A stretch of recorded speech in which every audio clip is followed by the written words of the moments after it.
Total health में आप सभी का स्वागत है। मैं हूं किरण भारद्वाज। तमाम उम्र गुजार दी नाम और पहचान बनाने में, पर अब मैं कौन हूं ये मुझे खुद ही याद नहीं। अक्सर कुछ लोगों के साथ ऐसा होता है कि ताउम्र जो बहुत अच्छी तरह से अपना जीवन गुजारते हैं, जैसे जैसे उम्र बढ़ती है कई तरह की स्वास्थ्य समस्याएं उन्हें घेर लेती हैं।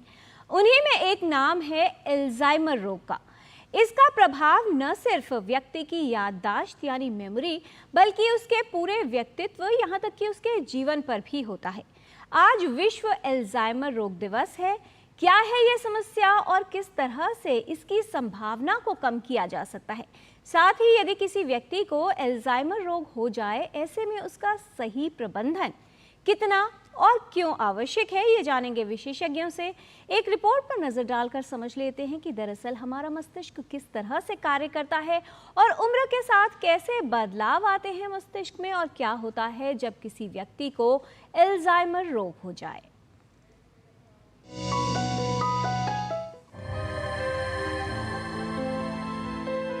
रोजमर्रा की जिंदगी में छोटी छोटी बातें भूलना आम बात है, जो कभी न कभी हम सभी के साथ होता है। लेकिन अगर भूलना अधिक बढ़ जाए और इससे जीवन प्रभावित होने लगे तो बात चिंता की है, क्योंकि ये समस्या अल्जाइमर रोग के कारण हो सकती है। अल्जाइमर एक तंत्रिका संबंधी समस्या है।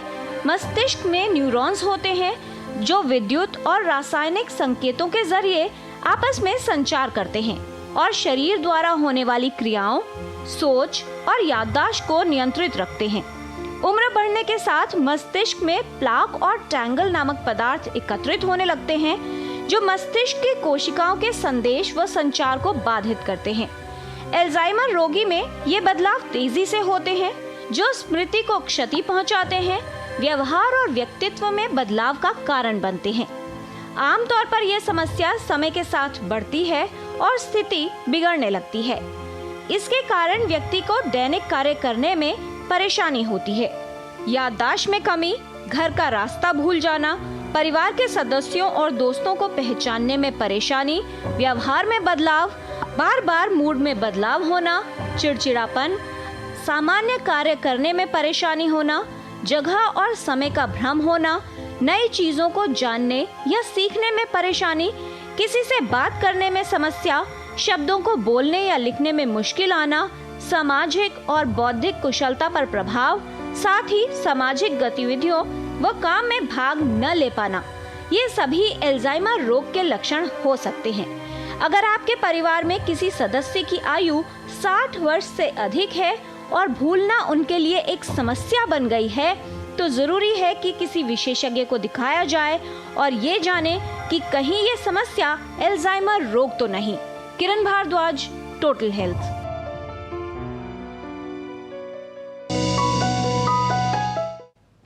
एक मुद्दत से तेरी याद भी आई ना हमें, और भूल गए हो तुझे ऐसा भी नहीं। कई बार व्यक्ति को लगता है कि कुछ ऐसी बातें जो उसे याद रहनी चाहिए, उसे समय पर याद नहीं आती।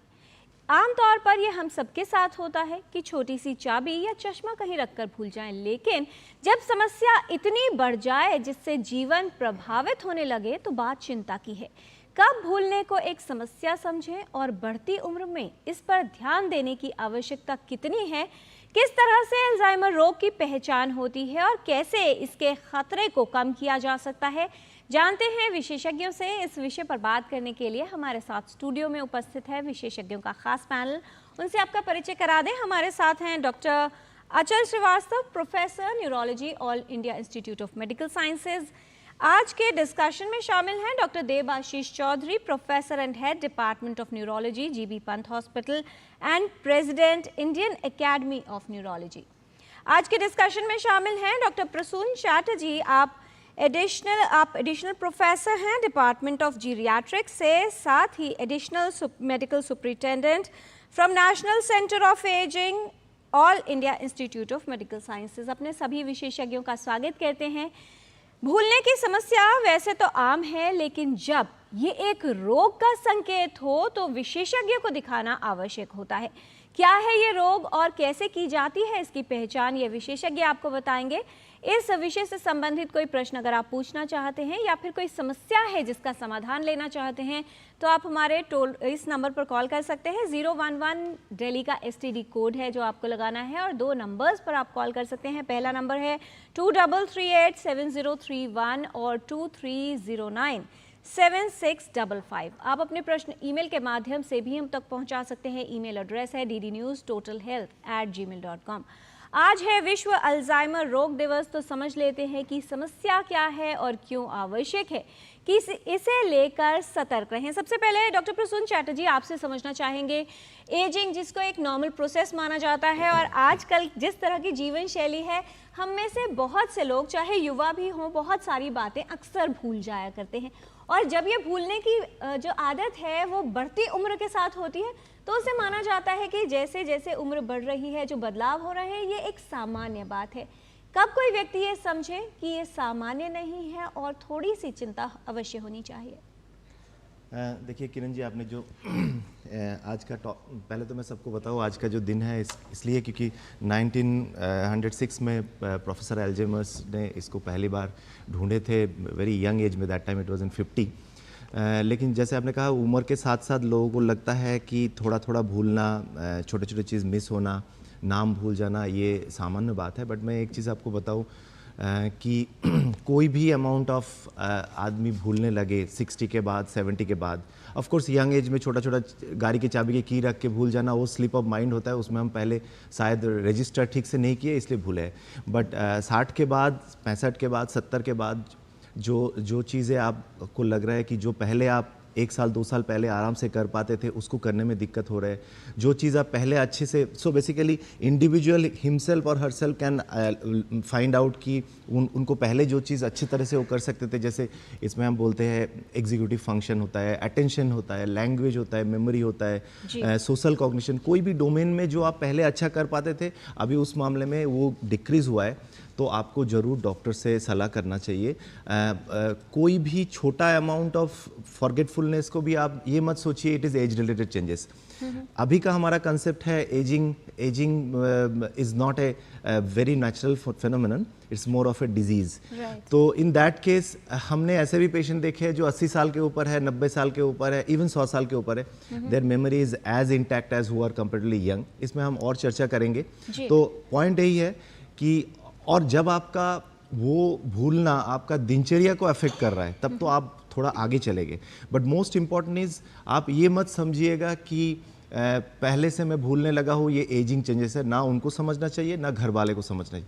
आप जरूर डॉक्टर से सलाह करिए, there are clinical assessment, neuropsychology assessment होती है, उनको असेसमेंट जरूर करना चाहिए क्योंकि ये भूलने का बीमारी बहुत सारे प्रॉब्लम का इसके बाद शुरुआत करता है। जी, तो ये सिर्फ समस्या नहीं है बल्कि एक समस्या का आगाज है और इसके साथ साथ जैसे ही ये रोग बढ़ता है जटिलताएं भी बढ़ने लगती हैं। डॉक्टर देबाशीष चौधरी, जब बात आती है अल्जाइमर रोग की, क्योंकि बहुत सारी दूसरी चीज़ें भी उससे जुड़ी हैं, सिर्फ एक बीमारी नहीं है बल्कि व्यक्ति का पूरा जीवन प्रभावित होता है, कितना महत्व आपको लगता है जब हम बात करते हैं विश्व अल्जाइमर दिवस के विषय में सबको जानकारी हो और इस रोग के बारे में भी जल्द से जल्द इसको पहचाना जा सके, उसके विषय में जागरूकता कहीं ना कहीं बहुत महत्वपूर्ण भूमिका निभाती है। कितना आवश्यक आपको लगता है कि और अधिक जानकारी और जागरूकता की आवश्यकता है और इस दिवस का कितना महत्व आप मानते हैं? जी देखिए किरण जी, ऐसा है कि पहली बात तो यह है कोई भी बीमारी के बारे में जागरूकता होना बहुत ज़रूरी है।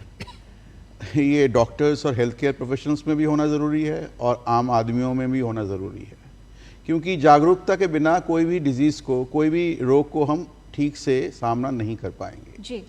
जहाँ तक अल्जाइमर्स डिजीज़ की बात है तो ये एक ग्रुप ऑफ डिसऑर्डर्स हैं जिनको कहते हैं डिमेंशिया, यानी कि भूलने की या हमारी जो चिंतन की जो शक्ति है जिसको कॉग्निटिव फंक्शन कहते हैं उसमें खराबी आने से। तो उसमें सबसे अहम जो कारण है वो अल्जाइमर्स डिजीज़ का है।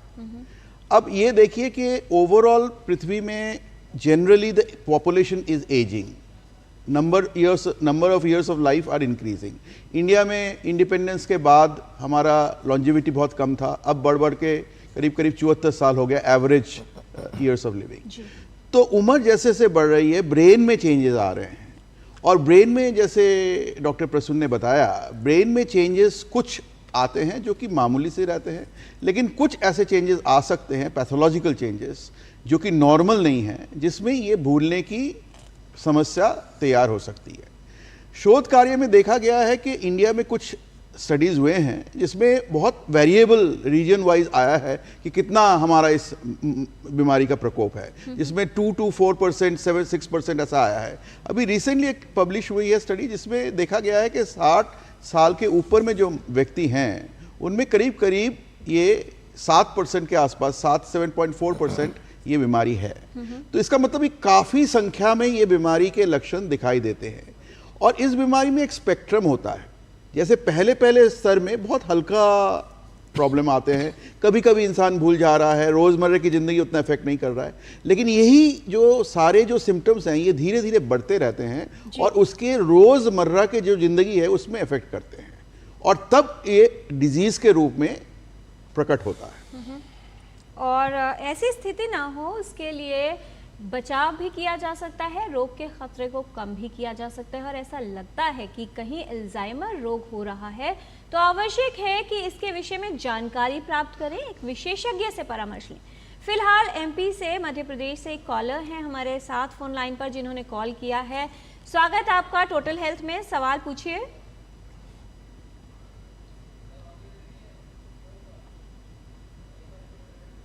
अगर आप हमारी आवाज सुन पा रहे हैं तो सवाल पूछें।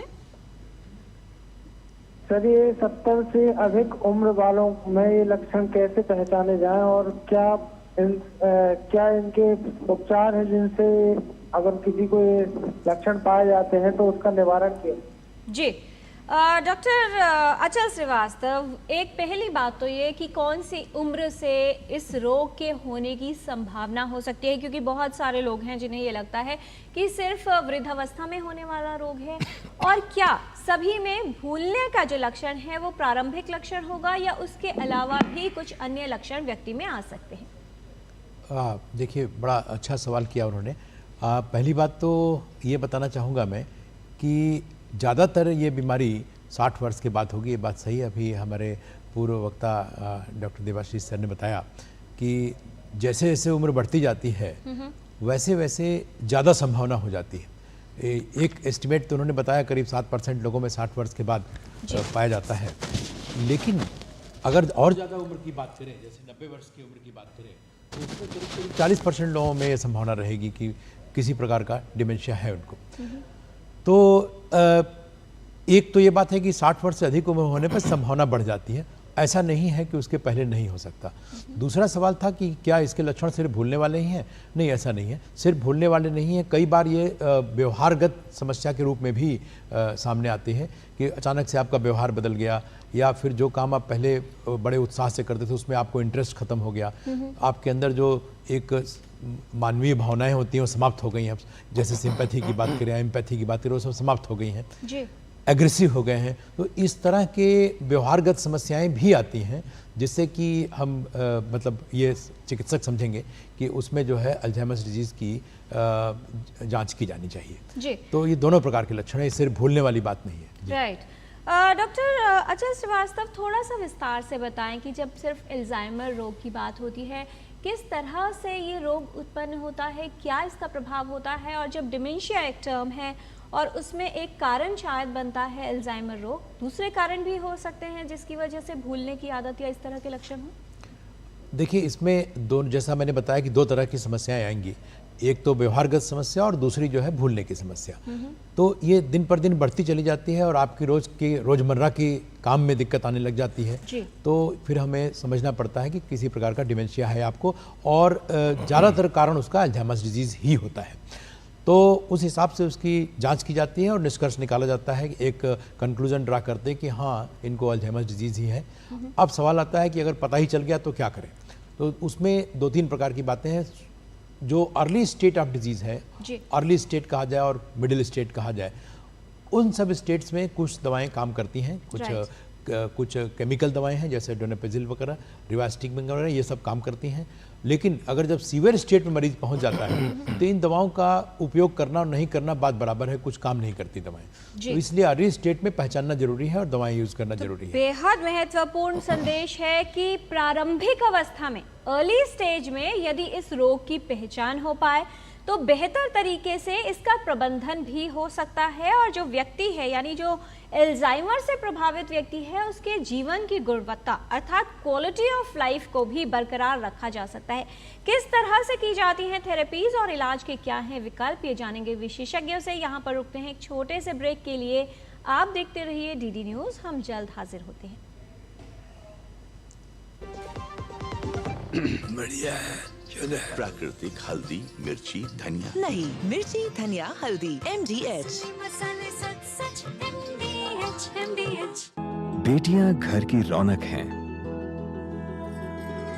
बेटियां घर संवारती हैं। बेटियां पीढ़ियां सजाती हैं। बेटियां घर की बुनियाद कहलाती हैं। बेटियों को सलाम करता है मोंगिया स्टील, स्टील का बादशाह। छोटे किसानों की शक्ति, कोऑपरेटिव की शक्ति और भारतीय नस्ले पशुओं की शक्ति मिलकर एक अलग ही ताकत बनती है। इस ताकत को बढ़ाने और डेयरी के विकास में जुड़े पशुपालकों, तकनीशियनों व डेयरी सहकारी समितियों को प्रोत्साहित करने के उद्देश्य से पशुपालन एवं डेयरी विभाग दे रहा है राष्ट्रीय गोपाल रत्न पुरस्कार, जिसमें इस बार से पूर्वोत्तर क्षेत्र को भी शामिल किया जा रहा है। आवेदन के लिए awards.gov.in पर जाएं या अपने नजदीकी कॉमन सर्विस सेंटर, पशु चिकित्सालय या पशुपालन और डेयरी विभाग से संपर्क करें। आवेदन 30 सितंबर 2024 तक।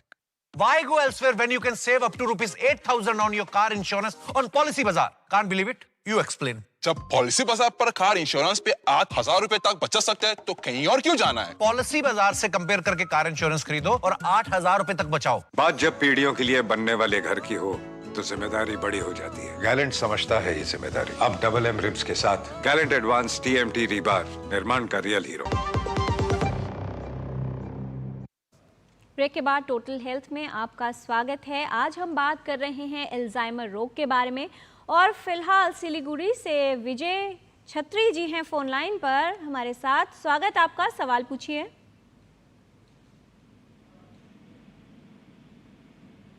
विजय जी सवाल पूछें।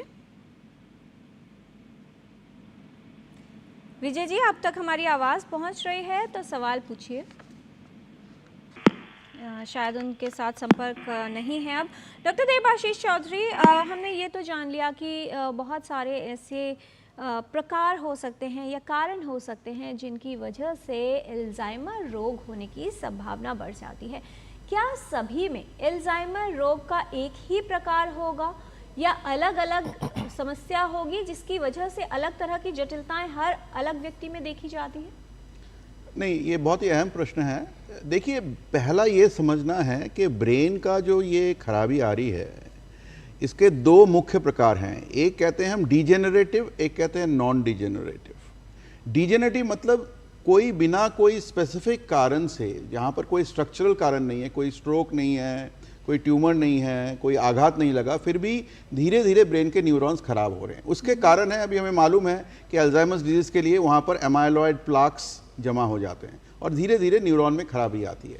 आप ऑर्डिनरी इमेजिंग करेंगे तो पहले कुछ नहीं नज़र आएगा, बाद में जैसे जैसे ब्रेन पिघलता रहेगा तो वो पिघलापन नज़र आएगा।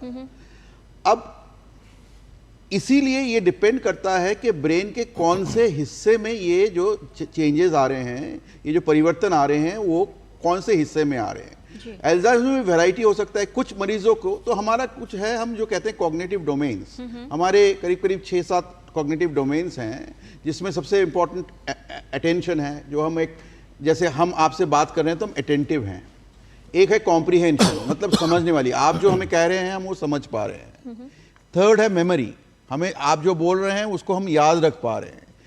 फोर्थ है लैंग्वेज, हमारा जो बोलने का जो धारण तरीका है, बोलने का समझबूझ के साथ वाक्य को बोलने का, वो भी एक ब्रेन फंक्शन है। फिर वस्तुओं को पहचानना, फेस को पहचानना, चेहरे को पहचानना, ये सब ब्रेन का काम है। और फाइनली जाके कॉम्प्लेक्स काम करना, जैसे आप सुबह उठ के चाय बनाती हैं तो हमें लगता है बड़ा आसान है, लेकिन उसमें बहुत सारी चीज़ें जुड़ी हुई हैं। जैसे सुबह उठते हैं, आप गैस को ऑन करते हैं, गैस जलाते हैं, पतीला रखते हैं, उसमें दूध डालते हैं, तो ये सारे काम जो है ब्रेन के अलग अलग हिस्से अलग अलग तरह से करते हैं जी। तो अल्जाइमर्स में डिपेंड करता है कि कौन सा हिस्सा सबसे ज़्यादा इन्वॉल्व है, और उसके लिए सिम्टम्स जो हैं, लक्षण जो है उसी तरह आते हैं। अक्सर देखा गया है उनको भूलने की बीमारी होती है, उनको जगह पहचानने में दिक्कत होती है, घर में वापस आने में दिक्कत होती है, छोटी छोटी रोज का जो जिंदगी में, जो सुबह क्या खाया, दोपहर को क्या खाया, कल क्या किया, ये सारी चीज़ें भूलने लगते हैं। और कभी कभी जब डिजीज बढ़ जाता है तो ये जो एग्जीक्यूटिव फंक्शंस हैं, जो आपको देखने वाली चीज़ें हैं, इसमें भी फर्क आ सकता है जी। एक जेनेटिक बेसिस होता है, करीब करीब अबाउट 5 से 10% ऑफ अल्जाइमर्स पेशेंट में, जिसमें ये जीन कैरी करता है। तो उसमें हो सकता है कि अल्जाइमर्स डिजीज थोड़ा पहले आ जाए, 60 साल से पहले आ जाए, तो उसमें लक्षण थोड़े दूसरे हो सकते हैं। और जैसे डॉक्टर अचल ने बताया कि ये सारी चीजें जो है हम कहते हैं कॉग्निटिव डोमेन्स, मतलब जो चिंतन वाली जो चीजें हैं। और दूसरा व्यवहार में परिवर्तन आना भी अपने आप में बहुत महत्वपूर्ण है, क्योंकि ये सारे पेशेंट्स जब समझते हैं कि वो सारी चीजें ये सारे गलत हो रहे हैं, तो उनके व्यवहार में परिवर्तन आना शुरू होता है, चिड़चिड़ापन आ जाता है, एंगर हो जाता है, या एपैथेटिक हो जाते हैं।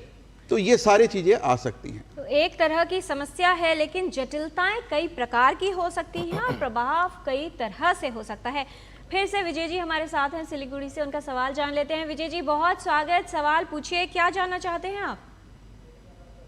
जी नमस्कार मैडम और डॉक्टर साहब को नमस्कार जी। मैं ये पूछना चाहता हूँ डॉक्टर साहब से कि मेरा प्रॉब्लम ये हुआ कि लगभग साल हो गए और मुझे सर्वाइकल का प्रॉब्लम पता चला और गैस का भी प्रॉब्लम है मुझे जी। तो मैं करीबन आज तक मैं करीबन 3-4 बार मैं ऐसे गिर जाता हूँ, मुझे पता ही नहीं चलता। तो मैंने बाद में दिखाने के बाद डॉक्टर साहब ने कहा कि ये आपका सर्वाइकल का प्रॉब्लम है और गैस का। विजय जी आपकी एज कितनी है? जी मेरा 62। तो मैं ये डॉक्टर साहब से मैं ये जानना चाह रहा था कि क्या ये अल्जाइमर का भी सिम्टम तो नहीं है, मैं यही जानना चाह रहा था। और सर्वाइकल का प्रॉब्लम है तो मुझे किस तरह से इसका जो सॉल्व होगा जी कृपया बताएं। डॉक्टर प्रसून चैटर्जी जी क्या एडवाइस करना चाहेंगे? 62 इयर्स की एज है, गिर जाते हैं, ये क्या इसका संबंध अल्जाइमर रोग से हो सकता है? देखिए सिर्फ एक सिम्टम से बोलना मुश्किल है, but definitely it can be one of the many symptom. तो गिर जाना मतलब उनका स्पेशियल ओरिएंटेशन में प्रॉब्लम हो रहा है, so that can be also one of the domain of problem in Alzheimer's. So मैं ये सजेस्ट करूँगा आप नियरेस्ट डॉक्टर के पास जाके प्रॉपर अपना एसेस करिए। ये भी स्टडी में देखा गया गेट एंड बैलेंस प्रॉब्लम से भी शुरू हो रही है। और मैं मेरे प्रीवियस डिस्कशन से ये भी ऐड करूँगा कि एक्चुअली ये जो पैथोलॉजी स्टार्ट बहुत अर्ली हो रहा है, कम से कम 2 डिकेड पहले से शुरू हो रहा है। तो बट उस टाइम में हमें सिम्टम नहीं मिलता है क्योंकि हमारा ब्रेन का बहुत ज़्यादा कैपेसिटी है। सो ये जो क्वेश्चन इन्होंने पूछा कि गिर जा रहा है, साथ में और क्या क्या सिम्टम इनका है उसको भी देखना है, उनको डिटेल असेसमेंट हमें करना है। 62 is comparatively young age to say only it is going for Alzheimer's और नॉट। बाकी न्यूरोलॉजिकल डिसऑर्डर भी हमें रूल आउट करना चाहिए। तो कारण क्या है ये जानने के लिए एक विशेषज्ञ से परामर्श लेने की आवश्यकता जरूर है। तो विजय जी आप एक विशेषज्ञ को दिखा के ये जान लीजिए कि ये जो बार बार समस्या हो रही है इसका कारण क्या है। डॉक्टर अचल श्रीवास्तव, जब इस तरह के लक्षण लेकर जिनकी हम लोग बात कर रहे हैं, कोई भी फैमिली या कोई भी पेशेंट आपके पास आता है, कैसे आप लोग ये असेस करते हैं कि वाकई ये जो समस्या है ये कोई और नहीं है बल्कि इसका कारण अल्जाइमर रोग ही है?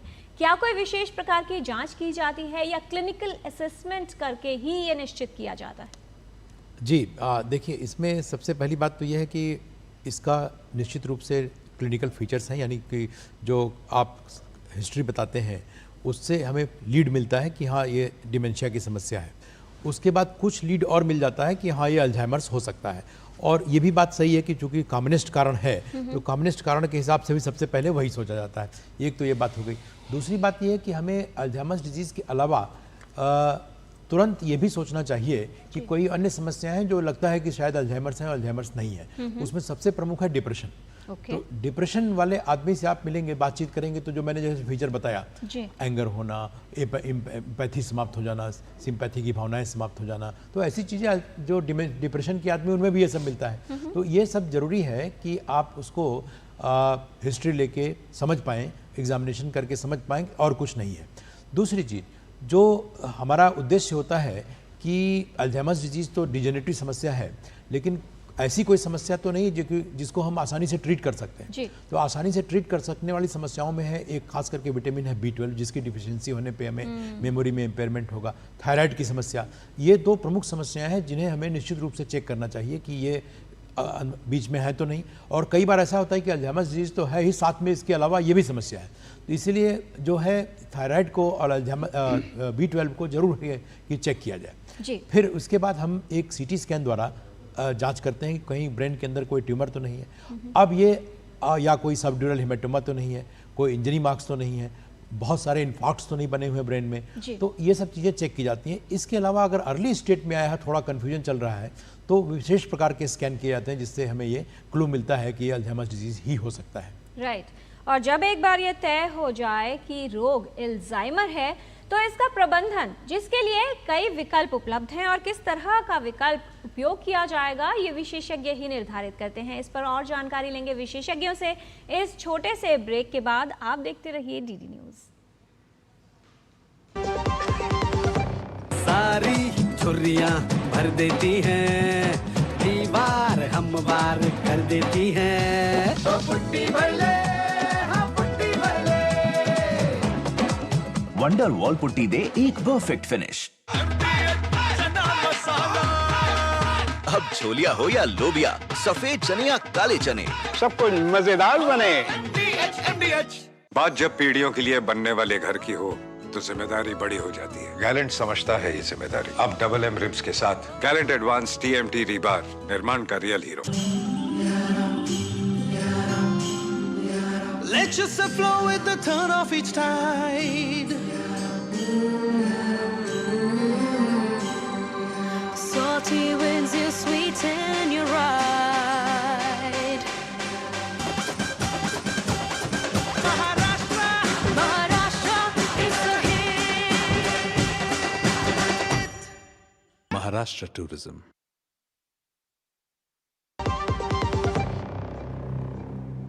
ब्रेक के बाद टोटल हेल्थ में आपका स्वागत है। वर्ल्ड अल्जाइमर्स डे पर टोटल हेल्थ के आज के इस विशेष अंक में हम बात कर रहे हैं अल्जाइमर रोग के बारे में। और इस बार का जो वर्ल्ड अल्जाइमर्स डे का थीम है time to act on dementia, time to act on Alzheimer disease. Alzheimer रोग क्या है ये हमने विशेषज्ञों से जान लिया है। और फिलहाल एक कॉलर हमारे साथ हैं, उत्तराखंड से कॉल कर रहे हैं खजांची जोशी, जिन्होंने जो फोन लाइन पर है। आपका स्वागत है टोटल हेल्थ में, बहुत स्वागत। क्या जानना चाहते हैं आप? सुप्रभात मैम। जी नमस्कार। मैं जानना चाहता हूं कि मेरे को जो जैसे बचपन में जो चीजें याद थी वो चीजें अब लगभग नहीं, तो वो तो याद है, लेकिन ये जो नई चीजें अब लगभग 60 साल के बाद, मेरी उम्र अभी 64 साल है, तो अभी की जो चीजें हैं, जैसे हम कोई भी चीज पढ़ते हैं वो करते हैं तो उसी समय थोड़ी देर के लिए ध्यान में रहता है, उसके बाद फिर उन चीजों को भूल जाते हैं जी। और इसी के साथ साथ मैं एक अपनी माताजी के बारे में बात करना चाह रहा हूँ। मेरी माताजी को 85 साल हो गए हैं, लेकिन उनकी याददाश्त बिल्कुल अभी चली गई। पिताजी 90 साल के होने जा रहे हैं, उनकी याददाश्त ठीक ठाक है, लेकिन माताजी बिल्कुल, उनको खाना भी खिलाना पड़ता है और वो जैसे हम भी जाएं तो पूछेंगे ये कौन आया, तो उनको पता ही नहीं रहता ये मेरा लड़का है, मेरी बहू है, मेरा ये है और ये बच्चा है। तो इस प्रकार से थोड़ा सा इस संदर्भ में जानकारी दे दीजिए कि इसको कैसे जरा ठीक करें।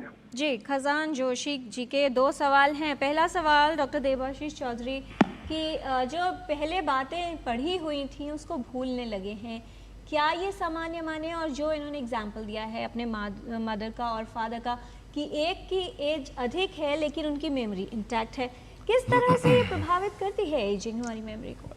देखिए ऐसा है कि जो पहली बात, इनका जो अपनी समस्या है जिसमें ये कुछ पढ़ के भूल जा रहे हैं या सुबह का चीज़ शाम को भूल जा रहे हैं, थोड़ी देर तक स्मृति रह रही है लेकिन पुरानी चीज़ें याददाश्त ठीक बनी हुई है, तो ये एक लक्षण है शुरुआत के जिसमें आपको कोई प्रॉब्लम हो सकता है। तो इसीलिए आपको चाहिए कि एक डॉक्टर के पास जाके अपना जो कॉग्निटिव फंक्शंस हैं, जो ब्रेन फंक्शंस हैं, उसका आप इसका जांच कराइए और उसमें पता लग जाएगा कि आपको सचमुच में कितना हद तक और किस प्रकार के डिफिकल्टीज आ रहे हैं।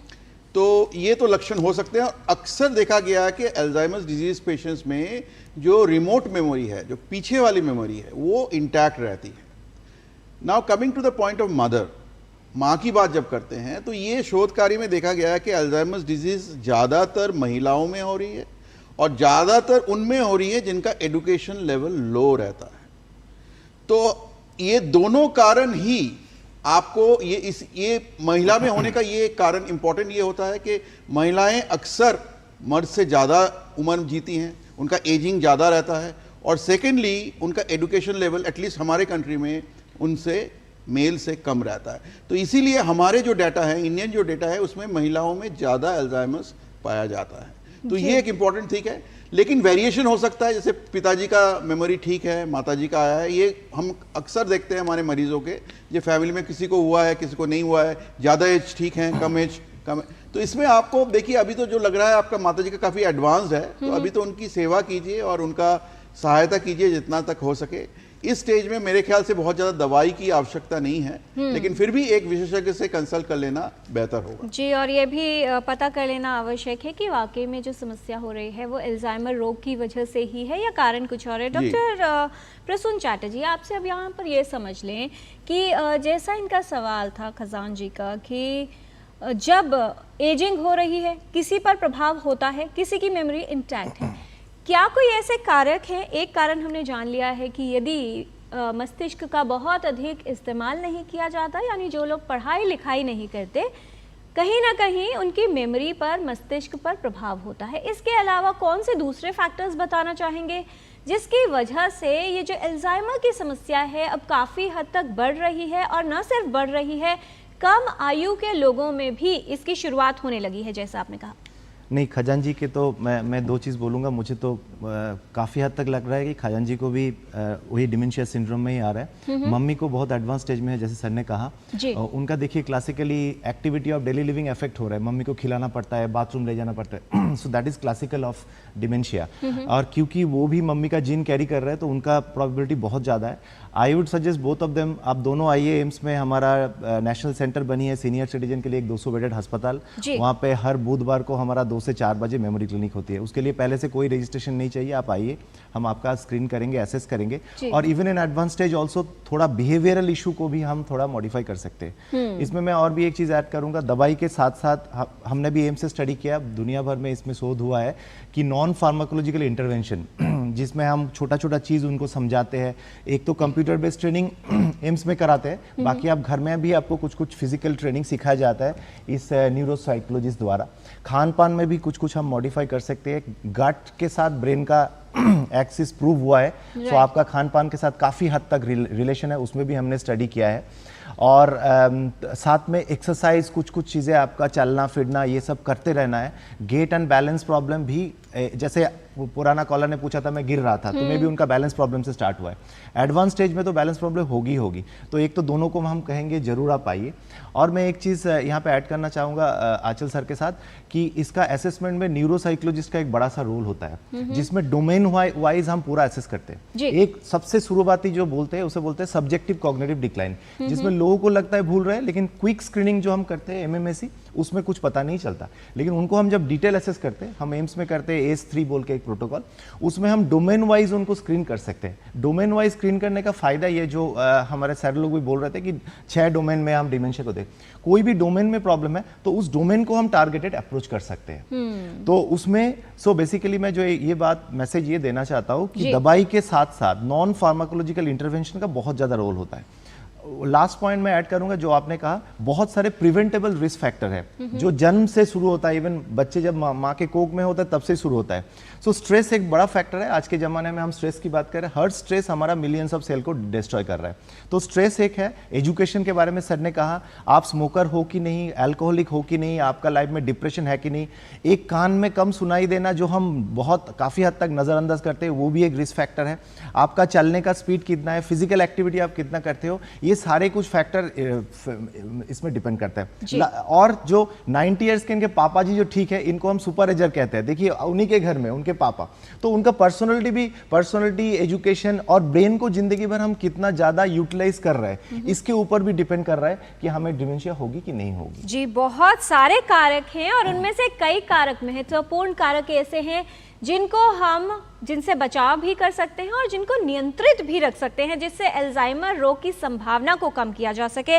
बहर सिंह हैं उत्तर प्रदेश से फोन लाइन पर, जिन्होंने कॉल किया है। बहुत स्वागत है आपका, सवाल पूछिए बहर सिंह जी, क्या जानना चाहते हैं आप? मेरा क्वेश्चन ये है कि जैसे मुझे भी इसके लक्षण महसूस हो रहे हैं। जैसे मान लो फॉर एग्जाम्पल मैं जैसे छत पर गया और मैंने उसका जीना बंद किया, फिर मैं उतर के आता हूँ और लगता है मुझे मैंने बंद किया कि नहीं किया, डाउट हो जाता है। फिर मैं उसको चेक करता हूँ। दूसरा कोई जैसे वस्तु कहीं रख दी है या 2 काम करने जा रहा हूँ तो एक करके आ जाऊंगा, दूसरा भूल जाता हूँ। तो ये है करंट का। प्रीवियस कोई लॉन्ग लास्ट मेमोरी है, उसमें कोई वो फर्क नहीं है। आपकी उम्र कितनी है? मेरी उम्र है 54 और मैं डिफेंस से रिटायर हूँ। मैंने अप टू 30 ईयर्स तक डिफेंस टेरर में काम किया है, तो हो सकता है उसका भी कुछ इफेक्ट हो, जैसे का वक्त वगैरह का। जी, तो ये अगर इसके लक्षण है तो कौन से स्पेशलिस्ट को या किस डॉक्टर को दिखाना चाहिए और इसके प्रिकॉशंस क्या है? डॉक्टर अचल श्रीवास्तव। देखिए 2-3 चीज़ें हैं।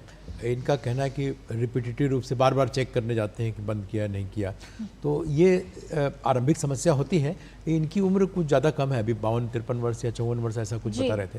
तो मैं सजेस्ट करूंगा कि आप जो है किसी उपयुक्त जगह पे आकर के मिलिए। हम एम्स में भी आ सकते हैं मिलने के लिए, और डोमेन्स चेक करने पड़ेंगे कि और अफेक्टेड है, कुछ नहीं अफेक्टेड है, या सिर्फ यही प्रॉब्लम है अकेली। कई बार सिर्फ व्यवहार की समस्या हो सकती है, कई बार मानसिक समस्या हो सकती है, तो चेक करने पर पता चलेगा। जी डॉक्टर अचल, ये भी देखना होगा कि समस्या अभी अभी शुरू हुई है या शुरुआत से ही ऐसा करते थे, क्योंकि ओसीडी जैसी समस्याओं में भी इस तरह के एग्जैक्टली मैंने इसीलिए कहा कि मानसिक समस्या भी हो सकती है। जी डॉक्टर देवाशीष चौधरी, जैसा आपने बताया कि जो रोग का आरंभ होता है या जो समस्या शुरू होती है वो मामूली भूलने से शुरू हो सकती है, लेकिन जैसे जैसे समय बीतता है जटिलताएं बढ़ने लगती हैं।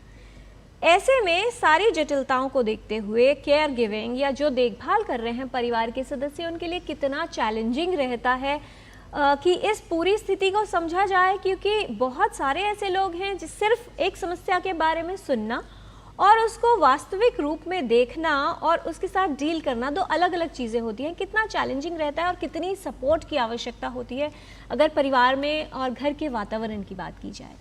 ये सबसे अहम प्रश्न आपने पूछा, क्योंकि मेरे ख्याल से अभी भी जिस स्टेज में हम हैं अल्जाइमर्स डिजीज़ में, अभी ट्रीटमेंट जस्ट आना शुरू हुआ है। तो इसीलिए हमारा मेन एम्फोसिस जो रहेगा वो lifestyle modification, family support, that is very very important, the social support. तो अब देखिए ऐसा है कि जैसे हम बात कर रहे थे, एक हम कहते हैं एक कंडीशन है कि जिसको कहते हैं मिनिमल कॉग्निटिव चेंजेस, जिसमें बहुत स्मॉल एरियाज में डैमेज होने का संकेत मिलता है। डैमेज पहले से ही हो रहा है लेकिन संकेत मिलता है, सिम्टम्स आते हैं, और उस समय अगर हम डॉक्टर के पास जाएं, अगर जागरूक रहें तो उसमें इलाज हो सकता है। एक नंबर बात। दूसरी नंबर बात, जैसे जैसे सिम्टम्स बढ़ते हैं तो रोज़मर्रा की ज़िंदगी में इफेक्ट हो रहा है और इसका काफ़ी प्रेशर फैमिली मेम्बर्स को पड़ता है।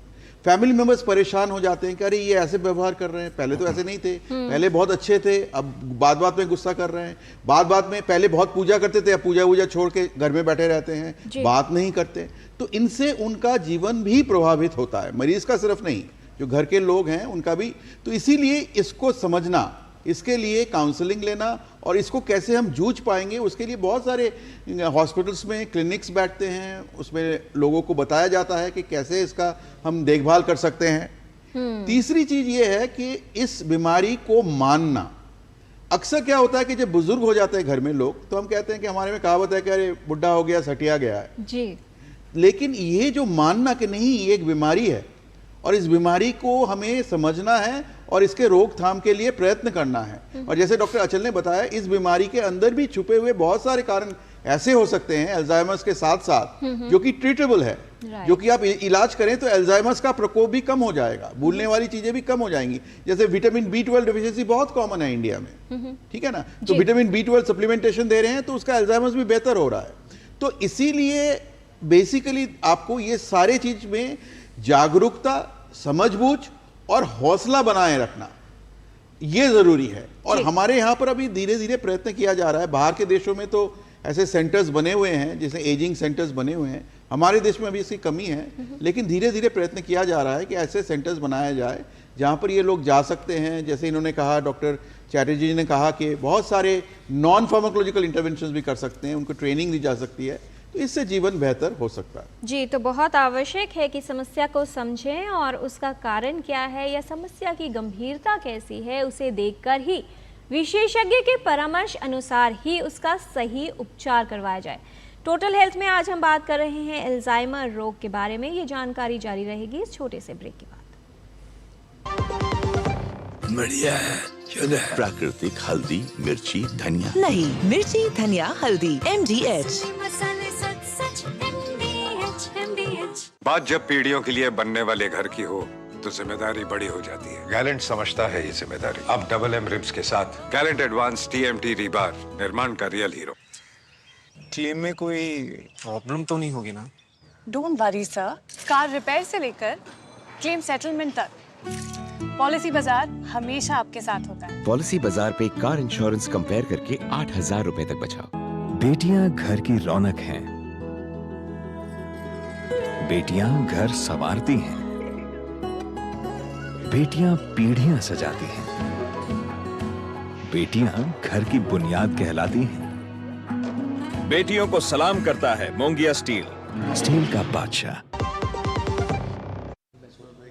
ब्रेक के बाद टोटल हेल्थ में आपका स्वागत है। अल्जाइमर रोग के विषय में हम बात कर रहे हैं। क्या होते हैं इसके कारण और खतरे के कारक, कैसे हो सकती है रोग की पहचान, हमने जान लिया है। जानकारी को आगे बढ़ाते हैं। डॉक्टर प्रसून चैटर्जी, आपसे ये समझना चाहेंगी कि जैसे जैसे एजिंग का प्रोसेस होता है, क्योंकि आजकल कम आयु से ही डिजेनरेशन भी देखा जा रहा है, क्या हम अपनी तरफ से कर सकते हैं जिससे अल्जाइमर रोग या डिमेंशिया के खतरे को कम कर सकते हैं, या वो फैक्टर्स जिन पर अगर ध्यान दिया जाए तो कहीं ना कहीं या तो इसे डिले किया जा सकता है अगर व्यक्ति जो है उस हाई रिस्क ग्रुप में आता है? देखिए, हम लोग एम्स से एक स्टडी कर रहे हैं जिसमें अभी हम ढूंढ रहे हैं 40 साल के ऊपर के, मतलब केयर गिवर जिसको बोलते हैं, उनमें क्या क्या डिमेंशिया का रिस्क फैक्टर है। तो हम लोग इसको एम्स के डॉक्टर प्रसून चैटर्जी, आपके पास हम लौटेंगे। एक ईमेल है डॉक्टर अचल श्रीवास्तव, सवाल है दीपिका जी का, जानना ये चाह रही हैं कि अगर किसी को अल्जाइमर रोग है, इनकी माताजी को अल्जाइमर रोग है और अब इन्हें लगता है कि वो धीरे धीरे ज़्यादा अग्रेसिव होती जा रही हैं। एक जो बात डॉक्टर देवाशीष चौधरी कह रहे थे कि जटिलताएं धीरे धीरे बढ़ती हैं, किस तरह से बताना चाहेंगे इस तरह के पेशेंट को डील करना कितना मुश्किल होता है, या क्या बातों का ध्यान रखा जाए? क्योंकि ये जो वायलेंस या अग्रेशन वाली जो कैटेगरी आ जाती है, इसमें जो परिवार के लोग हैं वो बहुत ज़्यादा ट्रेंड तो नहीं होते, तो घबराहट भी होती है और फिर समझ नहीं आता कि दरअसल हो क्या रहा है। देखिए, इस बारे में दो चीज़ बताना चाहूँगा। पहली बात तो ये है कि समस्या को समझना जरूरी है कि ये समस्या है, तो इसके लिए उनको तुरंत पहले किसी चिकित्सक से उपयुक्त जगह पर संपर्क करें, डिजीज को डिफाइन करें, डिजीज है या नहीं है, कितना ट्रीटेबल है, क्या ट्रीट किया जा सकता है। एक तो ये स्टेप हुआ।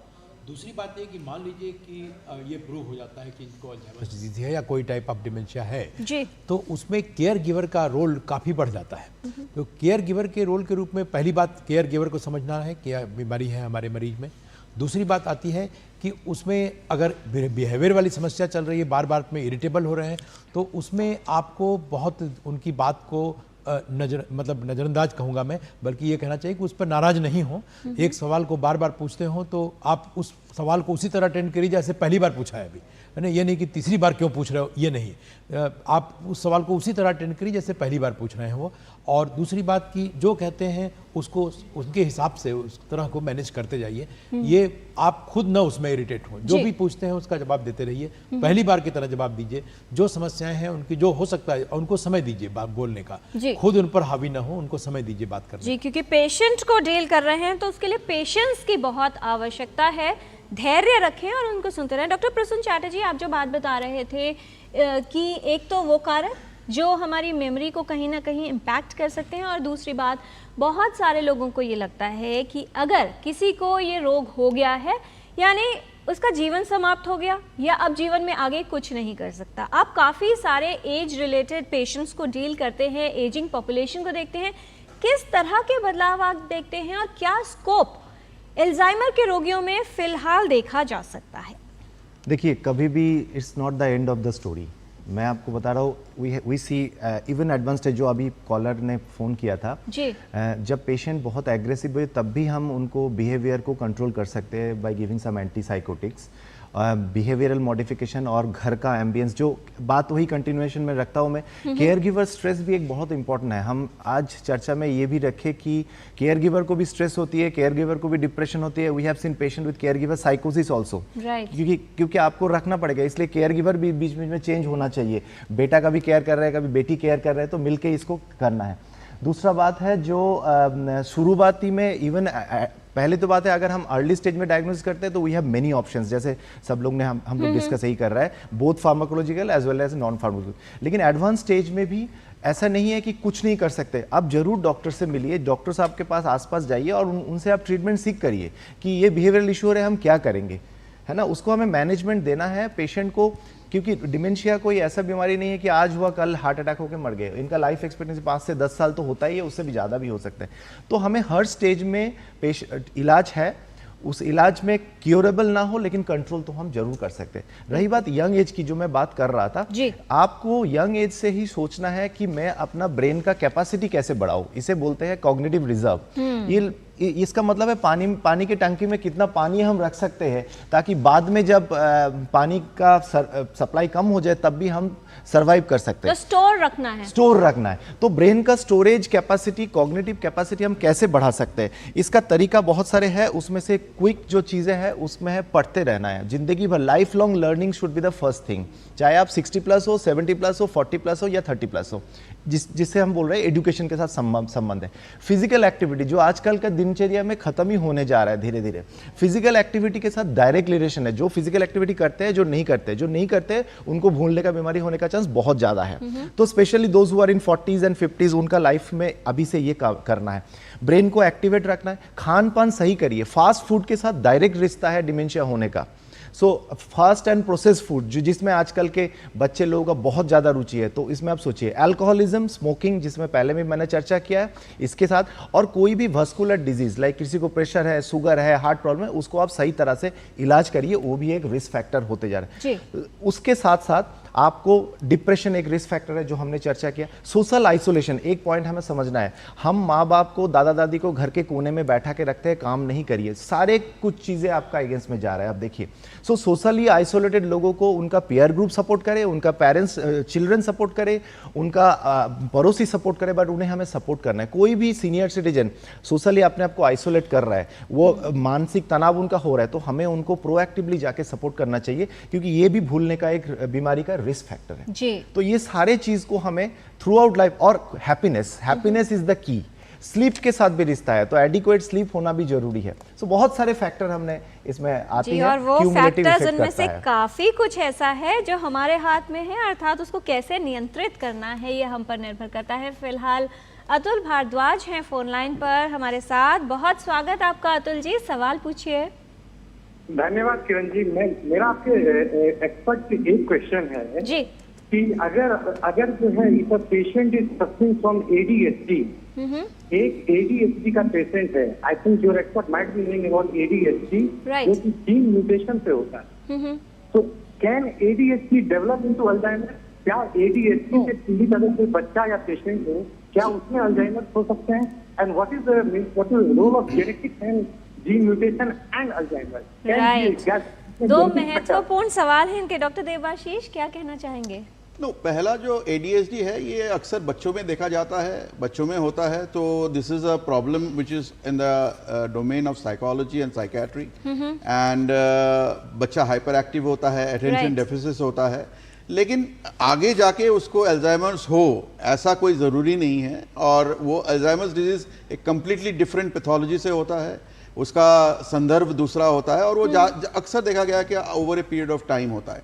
लेकिन ये ज़रूर हो सकता है कि अल्जाइमर्स पेशेंट्स में अटेंशन डेफिसिट्स हो सकते हैं, अटेंशन में प्रॉब्लम आ सकता है। लेकिन क्या डॉक्टर देवाशीष इसका न्यूट्रिशन से संबंध हो सकता है? कृति जी का भी सवाल था कि अगर कोई अल्जाइमर रोगी है, क्या सिर्फ आहार से यानी डाइटरी मॉडिफिकेशन, कीटोजेनिक डाइट की काफ़ी बात होती है, क्या सिर्फ उससे भी लाभ हो सकता है ऐसे लोगों में? नहीं, देखिए ऐसा है कि अभी इस बीमारी के बारे में जैसे मैंने बताया हमारा ज्ञान उभर रहा है, हमें कंप्लीटली नहीं मालूम, इसीलिए बहुत सारे चीज़ों में हम लगता है कि इसके साथ एसोसिएशन है। ठीक है, जैसे डॉक्टर चैटर्जी ने बताया, अब आप मरीज को बोलेंगे कि आप ये भी करिए, अच्छा भी नींद लीजिए, बाहर का खाना नहीं खाइए, रोज एक्सरसाइज कीजिए, स्मोकिंग नहीं कीजिए, अल्कोहल नहीं कीजिए, आप अच्छे अच्छे पाठ पढ़िए, रोज पढ़ाई लिखाई कीजिए, तो वो बोलेंगे डॉक्टर साहब कुछ तो बताइए, ये सारा की चीज तो बहुत मुश्किल है मेरे लिए करना सारा कुछ।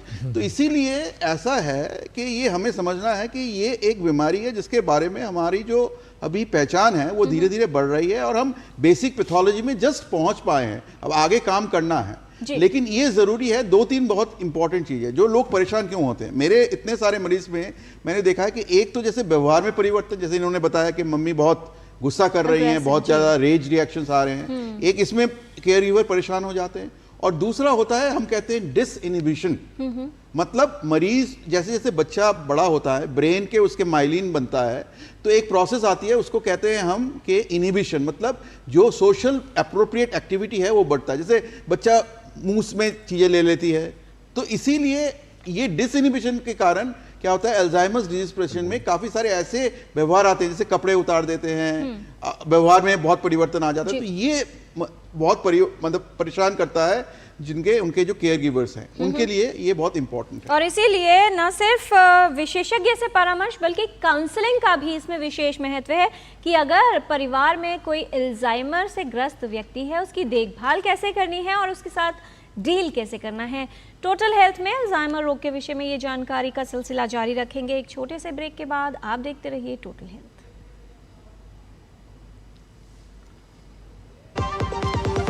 सारी छुर्रियां भर देती हैं, दीवार हमवार कर देती हैं, तो पुट्टी भर ले, हाँ पुट्टी भर ले।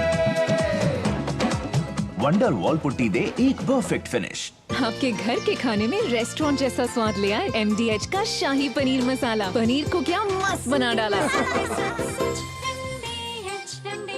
बात जब पीढ़ियों के लिए बनने वाले घर की हो तो जिम्मेदारी बड़ी हो जाती है। गैलेंट समझता है ये जिम्मेदारी। अब MM रिम्स के साथ गैलेंट एडवांस TMT रीबार, निर्माण का real hero. So Siguro the automobile, the policy बाजार व अहेरो मच दिनेरो। समझ में आया? मैंने कितनी बार हिंदी में समझाया कि पॉलिसी बाजार से कंपेयर करके कार इंश्योरेंस पे 8,000 रुपए तक बचा सकते हो, पर कुछ लोगों को अभी तक समझ नहीं आया, तो मैंने सोचा स्पेनिश में समझा दूं।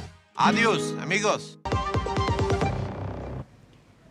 ब्रेक के बाद टोटल हेल्थ में आपका स्वागत है। अल्जाइमर रोग के प्रबंधन और उसके कारणों के विषय में हम बात कर रहे हैं। हमारे साथ स्टूडियो में उपस्थित है विशेषज्ञों का खास पैनल। हमारे साथ हैं डॉक्टर प्रोफेसर अचल श्रीवास्तव, डॉक्टर देबाशीष चौधरी और डॉक्टर प्रसून चैटर्जी। तो इस विशेषज्ञ पैनल से कुछ और जानकारी देते हैं, कुछ और भ्रमों को दूर करते हैं रैपिड फायर क्वेश्चंस राउंड के माध्यम से। छोटे सवाल और बहुत छोटे जवाब। पहला सवाल डॉक्टर प्रसून चैटर्जी आपसे कि जिस तरह आयु के साथ बाल सफ़ेद होते हैं, नज़रें कमज़ोर होती हैं, ठीक उसी तरह हमारी बुद्धि और याददाश्त भी कमज़ोर हो जाती है। No, answer is not right. Doctor Debashish, क्या मल्टीटास्किंग करना यानी एक ही समय पर कई सारे काम करना हमारी बुद्धि को कमज़ोर कर सकता है? हमारे अटेंशन को कम करता है और इसीलिए बुद्धि में फ़र्क आ सकता है, लेकिन ओवरऑल कोई फर्क नहीं पड़ता। डॉक्टर अचल श्रीवास्तव, क्या तनाव या डिप्रेशन हमारे मेमोरी लॉस का कारण बन सकता है? बिल्कुल, एक रिस्क फैक्टर है और सिर्फ अल्जाइमर से नहीं और डिजीज भी करता है, जैसे उसमें पार्किंसन डिजीज भी है।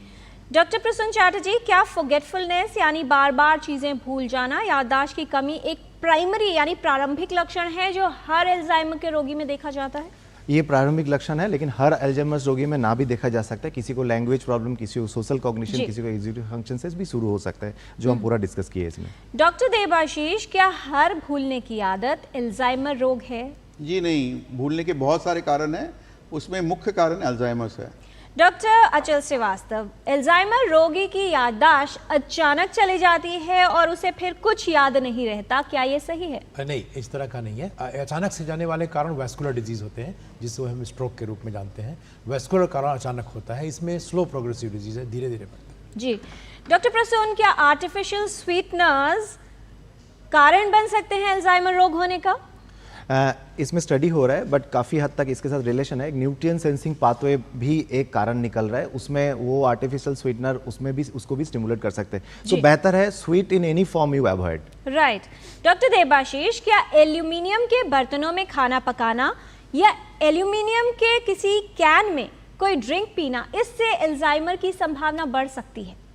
नहीं, मेटल टॉक्सिसिटी के लिए बहुत शोध कार्य हुआ है जिसमें अल्जाइमर के साथ कुछ रिलेशनशिप मिला है, लेकिन अभी ऐसा कोई ठोस सबूत नहीं है कि एल्यूमिनियम के बर्तन से या एल्यूमिनियम के यूटेंसिल्स यूज करने से ये बीमारी बढ़ रही है। जी डॉक्टर अचल श्रीवास्तव, क्या कुछ विशेष तरह के टीकाकरण यानी वैक्सीन के प्रयोग से भी अल्जाइमर की संभावना हो सकती है? नहीं, ऐसा सही नहीं है।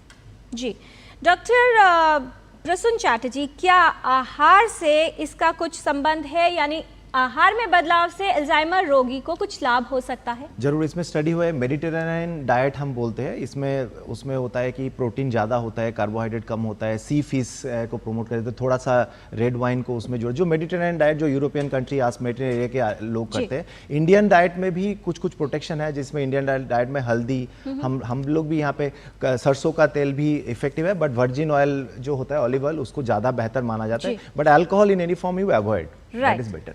डॉक्टर देबाशीष, क्या दवाओं के सेवन करके जो इससे डैमेज हुआ है यानी प्रभाव जो हुआ है उसको रिवर्स किया जा सकता है अल्जाइमर रोगी में? जी नहीं, अभी तक ऐसा कोई दवाई नहीं है जिससे हम ये प्रोसेस को रिवर्स कर सकें, लेकिन ये जरूर है कि आने वाले दिनों में हो सकता है कि हमें ऐसे दवाई मिले।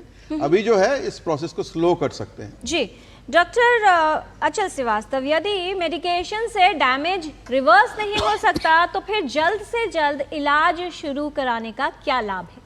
यही आवश्यक है, क्योंकि जब हम प्रोसेस को रिवर्स नहीं कर सकते हैं तो अर्ली स्टेट ऑफ डिजीज में पहचाने जाने पे दवा देने से डिजीज का जो प्रोग्रेशन होगा वो स्लो होगा, तो आप ज़्यादा समय तक रह सकते हैं। Doctor Prasun Chatterjee, advance stage में अल्जाइमर रोगी अपने लीगल डिसीजंस, फाइनेंशियल डिसीजंस नहीं ले सकता, ऐसे में परिवार के पास क्या विकल्प होता है? इसलिए हम लोग बोलते हैं जब शुरू में डायग्नोसिस तब भी उनको एक मेडिको लीगल नोट बना के अपने बच्चे या जो भी नेक्स्ट जनरेशन नेक्स्ट ऑफ कीन उनको देना चाहिए। But in advance cases you have to come to a doctor should prescribe and then you go to the legal process. जी डॉक्टर देबाशीष, बहुत से लोग ये मानते हैं कि अपने मस्तिष्क को यानी ब्रेन को जितना आराम देंगे मेमोरी उतनी ही इंटैक्ट रहेगी, यानी याददाश्त बेहतरीन रहेगी। नहीं, ये बिल्कुल उल्टा है। ब्रेन को जितना एक्टिव रहेंगे, brain is like a muscle, जितना आप काम करेंगे उतना ज़्यादा ब्रेन एक्टिव होगा। जी डॉक्टर अचल श्रीवास्तव, क्या अपनी आइडेंटिटी बार बार अल्जाइमर रोगी को बताते रहने से लाभ होगा? जिस तरह बच्चों को रिवीजन कराया जाता है तो उनके लिए बेहतर होता है? आवश्यक है, क्योंकि वो चीज़ें भूल रहे हैं। तो जैसा हम लोग बार बार समझा रहे हैं कि याद मतलब काम करना आवश्यक है, यानी कि आपको ब्रेन को यूज़ करना जरूरी है। तो आप डेटा फीड करते रहें, रजिस्टर होगा, जितना रजिस्टर होगा उतना उनको याद रहेगा। जी डॉक्टर प्रसून, क्या कोई ऐसी जेनेटिक टेस्टिंग अवेलेबल है जिससे पता किया जा सके कि आने वाले समय में किसी व्यक्ति को अल्जाइमर की संभावना हो सकती है और इस खतरे को कम किया जा सके? अभी तक वैसा कोई जेनेटिक टेस्टिंग नहीं है, लेकिन इसके ऊपर कार्रवाई चल रहा है। रिसेंटली एक नेचर में भी एक पब्लिकेशन आया है जहाँ पे हम वो जो एमाइलॉइड बीटा और टाउ डिपोजिशन वो ब्लड लेवल पे देखा गया है और उसका सेंसिटिविटी स्पेसिफिसिटी अच्छा है, बट वो लेट लाइफ में ही देखा गया। Now we are working for young age में, क्या 45-46 एज में भी हम उसको देख सकते हैं, क्योंकि पैथोलॉजी तो 40-50 से ही स्टार्ट हो रहा है। जी, क्योंकि व्यक्ति के साथ बहुत सारी समस्याएं रहती हैं डॉक्टर देबाशीष, तो क्या ऐसे व्यक्ति को अलग कमरे में रखना, बाहर सोशलाइज ना कराना एक अच्छा और सुरक्षित विकल्प है जिससे समस्या ही ना हो? बिल्कुल नहीं, जितना वो दूसरे लोगों से घोल-मिल करेंगे, जितना मिलेंगे, बात करेंगे, उतना ज़्यादा उनका ब्रेन में एक्टिविटी होगा। और इनफैक्ट उनका ब्रेन को स्टिमुलेट करने के तरह तरह के तरीके हैं जो कि हम रिहैबिलिटेशन में देते हैं, जिससे उनका ब्रेन एक्टिविटी काम आता है। एक चीज़ मैं सिर्फ कहूँगा कि हम जो बने हुए हैं हमारा ब्रेन लर्निंग और मेमोरी से, हमारी जो वजूद है वो लर्निंग एंड मेमोरी से है, और अल्जाइमर डिजीज में ये दोनों चीज धीरे धीरे कम हो जाती है। राइट। डॉक्टर अचल श्रीवास्तव, एक वाक्य में क्या संदेश देना चाहेंगे हमारे व्यूअर्स को, किस तरह से इस रोग से निपटा जाए और कैसे इसकी संभावना को कम किया जाए? 3 चीज़ें हैं उसमें। पहली बात तो ये कि आप अपने मस्तिष्क को यूज़ करिए, नहीं तो आप लूज़ करेंगे। यूज़ इट और लूज़ इट, नंबर 1। नंबर 2, आप बैलेंस डाइट लें और नंबर 3 जो है सीडेंटरी एक्टिविटी से बचें, रोज एक्सरसाइज करें। और चौथी चीज़ 8 घंटे कम से कम मैं बोलता हूँ सभी को जरूर सोएं। डॉक्टर प्रसून चैटर्जी, आपका संदेश हमारे व्यूअर्स के लिए। मेरा संदेश फिजिकली एक्टिव रहना है आखिरी दिन तक, कितना भी हो, चाहे वॉकिंग हो चाहे जो भी हो, एक्सरसाइज आप करिए। बैलेंस डाइट, हैप्पी रहना बहुत ज़रूरी है। स्ट्रेस को जितना आप कंट्रोल कर सकते हैं उतने को करने की कोशिश करिए। ब्रेन को यूज़ करिए और लाइफ लॉन्ग लर्निंग को बनाते रहिए। ज़िंदगी में लर्निंग ख़त्म तो आप ओल्ड एज में चले गए। जी डॉक्टर देबाशीष, किस तरह से अपनी ब्रेन हेल्थ को बेहतर रखा जा सकता है और अल्जाइमर के खतरे को कम किया जा सकता है, आपका संदेश? नहीं, ये सभी बता चुके हैं, मैं और नया तरीके से कुछ नहीं बताऊंगा। सिर्फ ये कहूँगा कि इससे भयभीत ना हो। ये एक नेचुरल प्रोसेस है, जैसे दूसरी बीमारियां हैं, ये भी एक बीमारी है। तो इसको बचने के लिए आपको physical, mental and social wellbeing, जो WHO के डेफिनेशन ऑफ हेल्थ में है, इन तीनों में ख्याल रखना है। सोशली कनेक्ट रहना है, मेंटली काम करना है और फिजिकली एक्टिव रहना है। तब दूसरे और बीमारी की तरह ये बीमारी भी काबू में रहेंगे और इसका प्रकोप से आप बच सकते हैं। बहुत धन्यवाद इस तमाम जानकारी के लिए डॉक्टर प्रोफेसर अचल श्रीवास्तव, डॉक्टर देबाशीष चौधरी, डॉक्टर प्रसून चैटर्जी। आप सभी ने विस्तार से बताया है कि कौन से वो खतरे हैं या कौन से कारक हैं जिनको अगर संभाल के रखा जाए, अर्थात नियंत्रित रखा जाए, तो न सिर्फ ब्रेन हेल्थ को ठीक रखा जा सकता है बल्कि अल्जाइमर्स और डिमेंशिया की संभावना और खतरे को भी कम किया जा सकता है। कहते हैं कि जीवन के हर मोड़ पर सुनहरी याद रहने दो, अपनी जुबान पर कुछ मिठास रहने दो। जीवन जीने का यही है तरीका कि ना खुद हो उदास और ना ही दूसरों को उदास रहने दो। तो यदि आप अपना हैप्पीनेस कोशेंट बनाकर रखते हैं, स्वस्थ जीवन शैली अपनाते हैं, तो न सिर्फ अल्जाइमर रोग बल्कि जीवन शैली से संबंधित कई रोगों और बीमारियों के खतरे को आप कम कर सकते हैं। टोटल हेल्थ के आज के कार्यक्रम में इतना ही। फिर लौटेंगे एक नए विषय के साथ और जानकारी व जागरूकता का ये सिलसिला और सफ़र ऐसे ही जारी रहेगा टोटल हेल्थ के माध्यम से। आज के लिए इतना ही। हमारी पूरी टीम को दीजिए अनुमति। नमस्कार।